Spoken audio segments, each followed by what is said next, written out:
today I will be answering 3 questions based on the videos and chapters 4 and 5 in the textbook. Question number 1 asks to identify and explain 2 techniques for presenting content information in ways that students can comprehend. So one technique that I found is using visuals and contextual supports. According to chapter 4, English learners benefit when new content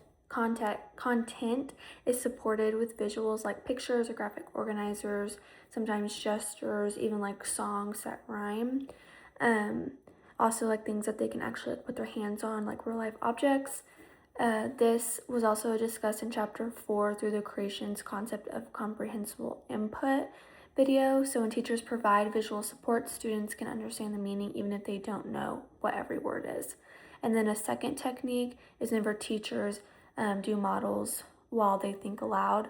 In chapter 5, it explained that modeling an academic task helps students understand both the language and the process. So by talking aloud and explaining what you're thinking while doing the task, it makes the content and expectations clear for the student.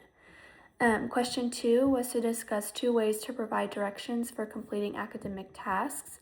One way is to provide directions in like a simple step-by-step way, so basically just breaking it down. In chapter 5, it said that whenever English learners are given directions that are super long and complex, they kind of struggle with it. So breaking it down will really help them process it better. And then another way to provide these directions is by demonstrating the task while giving the oral directions. So in one of the videos, it explained that students understand directions better than they can see what's actually happening and what they're actually expected to do. So like if I was doing this, like if I was cleaning up, I would like walk through and like say like I put this here and then I put this there. So even if they don't know what I'm saying, they can see it. And then question number 3 was to discuss 2 ways you can avoid having students become focused about accomplishing academic tasks. So one way to avoid it is by checking for understanding frequently.